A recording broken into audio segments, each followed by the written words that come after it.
My father first talked to me about it fairly early. He said, "What do you think of ThunderCats?" And I said, "ThunderCats? What is a ThunderCat?"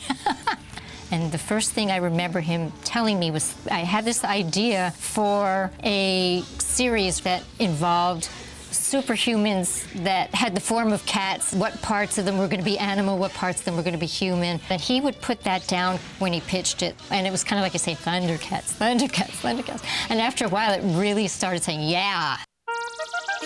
Rankin Bass was an animation studio that had pioneered stop-motion animation for television. They became kind of the masters of that. And then they diversified. They got into doing cell animation as well. At that time in the Rankin Bass career, we had just formed an affiliation with Telepictures.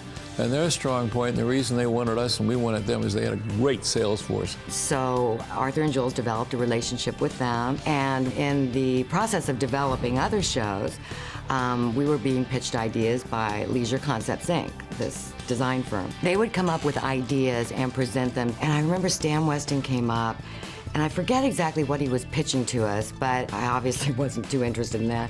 I looked over at his portfolio, and there was this design in there of this half cat, half human thing that was just this incredible piece of artwork. And so I sort of wandered over and took it out of his portfolio. I remember Jules looking at it, and you could just see his mind just off to the races. In New York at the time, Rankin Bass was the only animation company. So we didn't have a pool of writers or illustrators that worked specifically for animation. They got to use a lot of people who didn't work on the regular Hollywood cartoons.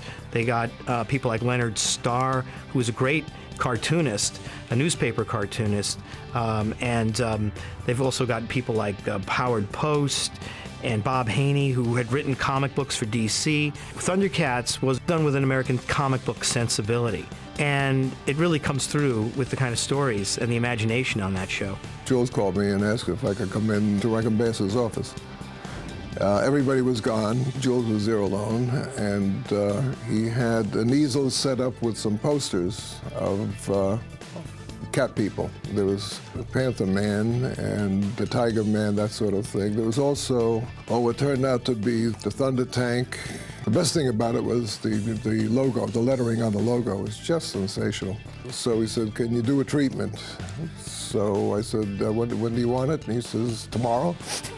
And that's what I did. It was a 12-page treatment, the entire thing, the exodus from Thundera, the dying planet, and being attacked by the mutants. Jules, in the very beginning, said to me, what you have to understand about animation was that whatever you can imagine, whatever you want, you can do.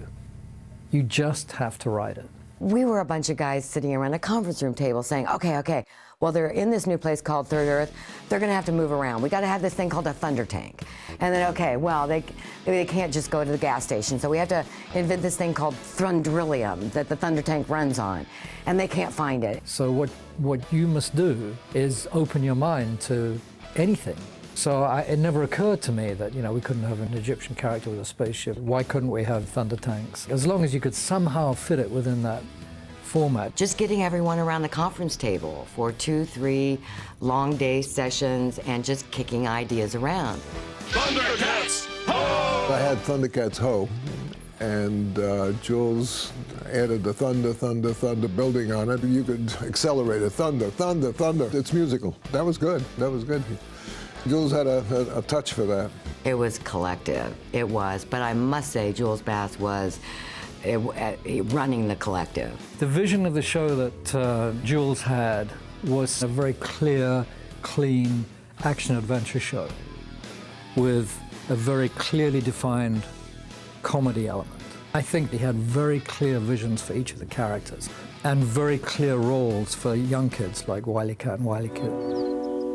First light. I remember there was no question there was going to be a good guy girl, and so we created Chitara. And of course there were a lot of jokes to me. At first they didn't want to give her a weapon. They wanted to put her in the Lair's kitchen, and thank God they were joking. She tried to make Chitara, a strong female presence on the show, and of course most of the writers were male, and didn't respond very well to that. Well, he gave her a stick. What else do you want? Oh, I love Chitara. I think I identify with her. I just loved her strength. I loved the fact that she was strong. It was partially physical, but partially it was her speed. Chitara was just fast, you know. I mean, her whole point was speed. And Panthers was strength, and Tigra's was integrity and sort of leadership, and Lion-O was a learning experience. He's just learning to be a superhero throughout the things. I think the idea was to give the audience a model, somebody that the audience could identify with, like an older brother who has to go through the process of growing up.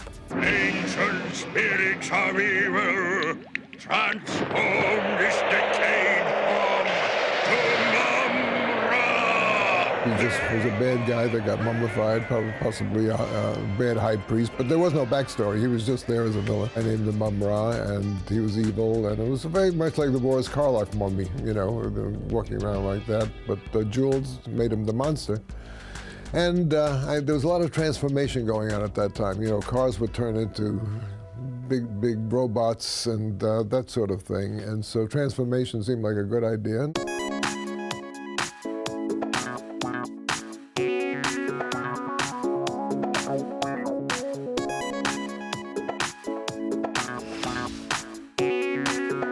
There had been many parents groups that had been campaigning against cartoons on television. They were considered too violent for kids. In ThunderCats, we had another idea, which had not been done then. And with all of the action going on, there was always a moral to the story that was, if you will, sugar-coated and hidden in there for kids to observe. And we had Robert Cusis, a child psychologist, who advised us on that. Children's TV is going to go on. If we're going to produce it, let's bring someone on and who's going to do something positive for kids. My job as a consultant was really to review scripts to make sure that the content was not going to be harmful. And then the idea emerged to write morals. He would look at our outlines. He would then decide, okay, this story is definitely going to adapt itself very well to lessons in responsibility. And we would then meet with the writer and discuss on the second draft how we could expand that. I let him get to me, and until I can control that, I've got a long way to go. Lion-O and his development is something kids could identify with, the fact that he was learning just as they're learning. And then I think of Jaga, the wise old man who was a parent figure, someone he could rely on to go to seek wisdom. You've always been my guide and teacher, Jaga, and my friend. I think that gave children then watching it a sense of safety, that there were elders in their life, so to speak, that they could rely on their wisdom to learn. I wish he'd joined us in our struggle to spread the code of Thundera. Justice, Truth, honor, and loyalty. We thought all of our shows had good guidance and advice for our audience, and especially young children. In everything we did, we tried to show that this is the way to grow up and become a real person. But the message never dominated the storytelling itself. And yes, it was good for the stations to be able to point out that they were doing public service work along with their adventure programming. Sword of Omens, come to my hand. Sword of Omens, come to my hand. those volcanic eruptions are creating a magnetic field that's destroying our communications. What are we going to do, Lion-O? Shall we have children? We had the freedom to create these characters any way the director would let us, basically, and do whatever sounds and give whatever expression we could. And Lee Donecker was in charge of all of the actors and directed and produced most of the voice recordings. And we created this stock company of a dozen actors that would come and do their parts on a regular basis. Larry Kinney was one of our first hires as Lion-O. There was just no question.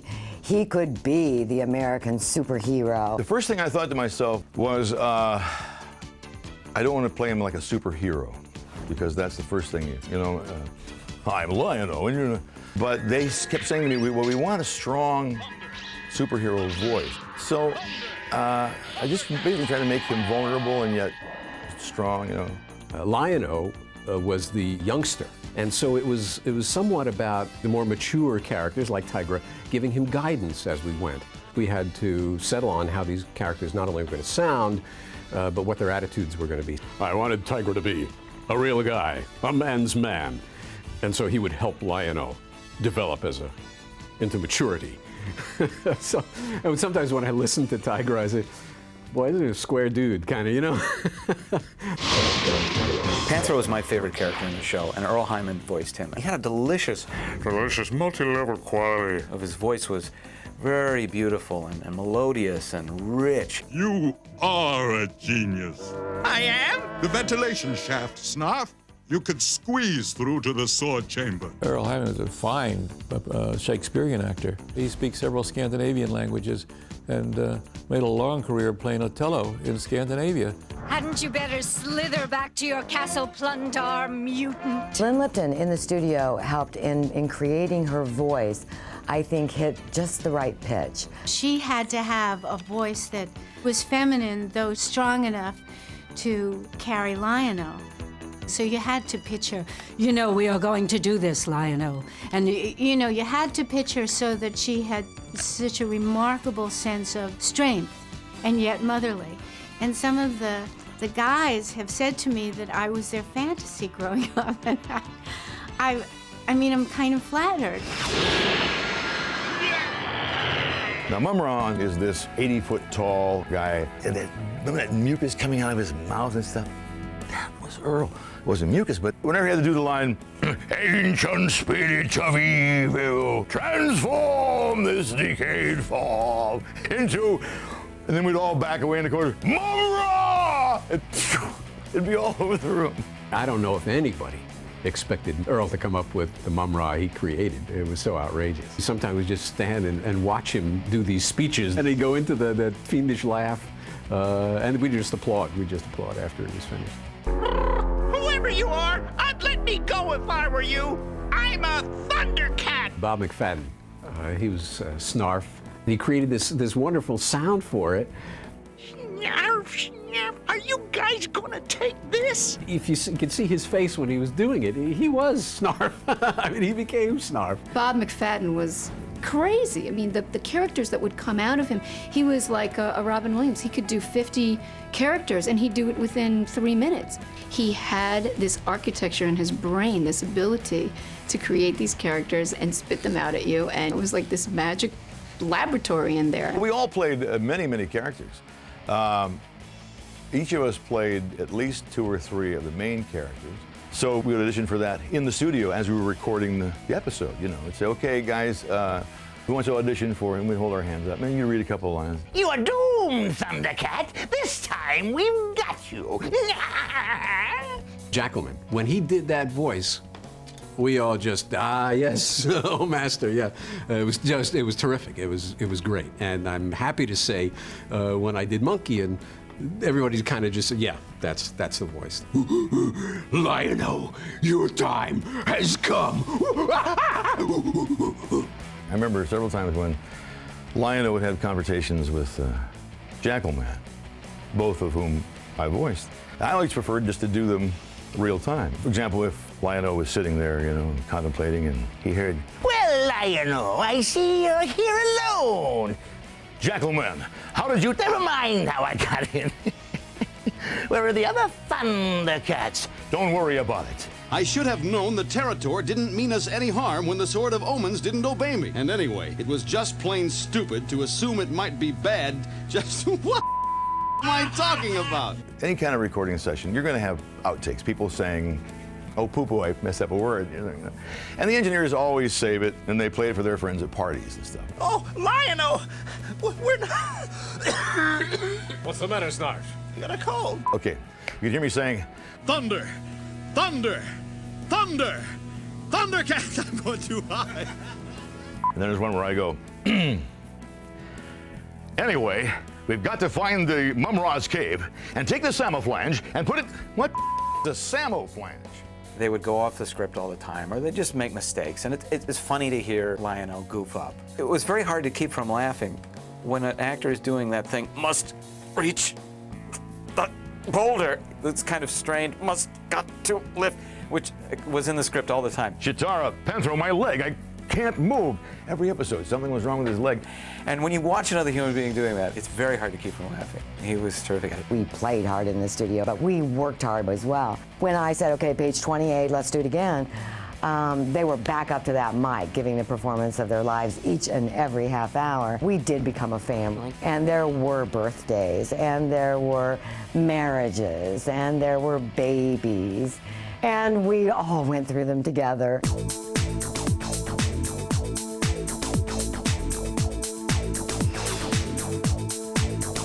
The main characters and the main mutants were all set in stone. And so they needed me to do character design for the new, the guest stars that would come in, and the ships and the crafts and the weird, monstery little Third Earth spiders. Pumra was the first character I designed. I worked all day on Pumra, and they really liked it. It was good. I often would just go with whatever picture came to mind right away, and then let someone else go, no. The horns don't come out of his lower lip, they're out of the top of his head. I think the writers would come up dry sometimes, and they would, to try to create a Third Earth character or an animal, and they'd go a llama with a duckbill, and they'd an octopus with a duckbill. The duckbill was like this thing that was like a magic bullet. And so one day I created a duck-billed samurai who was this really mean-looking Japanese imperial warrior with this big duckbill on him. That never made it in the show. They would write the scripts, do the voice tracks in the US, and then they would send it to Japan for animation. The Japanese studio did the finished animation, the cells, the backgrounds, and all that. The thing with Rankin and Bass was they made very early ties with Japanese animation studios. They did it first. They just knew that there was a lot of talent in that country that could produce this animation. Arthur was the one that worked more closely with the designers and basically helped Masaki Iizuka for ThunderCats create his studio, which was really, we joked, it was Rankin Bass East a lot of the time. Pacific Animation Corporation was what he formed, and we used them in our animation process. They're very talented people, and we always welcome suggestions from everyone in our group. And as you know, no film is made by one person. Everyone has some input. So we depended a lot on Pacific Animation Corp to carry the ball. And of course, you can't tell from a drawing the way people walk. They did all that. They created all that. They brought them to life, basically.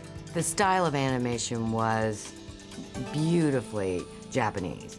I mean, it was anime, and it was even before the American audience fell in love with anime. ThunderCats, as a US-based animation series, was completely different looking from the other adventure animation shows that were on at the time, and mainly because it was animated in Japan. And you can tell the Japanese had their own unique style. There's a lot of movement, animation of mechanical objects, the style of the background art, something almost like an abstract piece of Jackson Pollock art.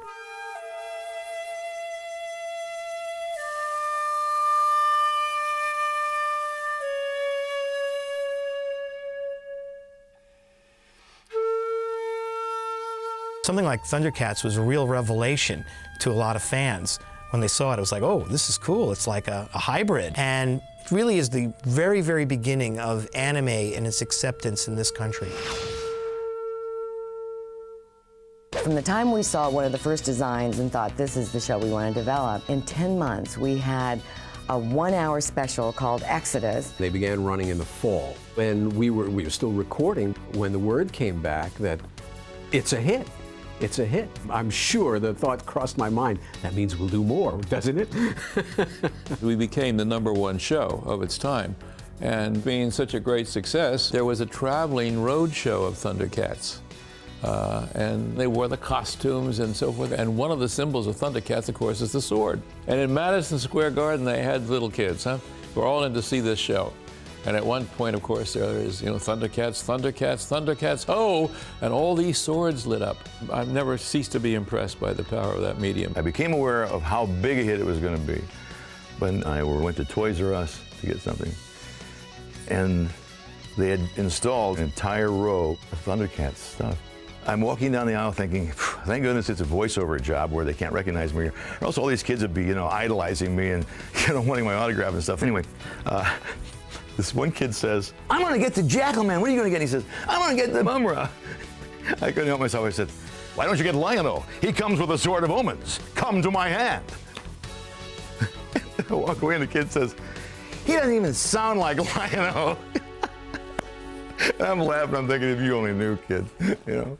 Wow, ThunderCats, I mean, it was just right thing at the right time. Everything just was working together behind the scenes and then on the screen. And for some reason, that just ended up magic and set us apart. We just made what we had to make, you know, thinking they would be good and not knowing the longevity of anything. Why do certain pictures last so long and others come and go and fade? I don't think any of us know the answer to that. I guess we must have felt the pulse then, and it's still continuing.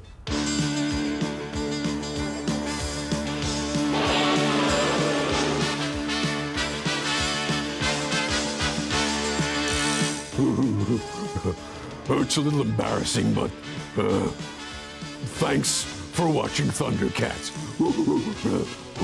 ThunderCats fans, from all of us who did the show, thank you for being such great fans and for enjoying what we did, being appreciative of what we did. Thunder, thunder, thunder, ThunderCats!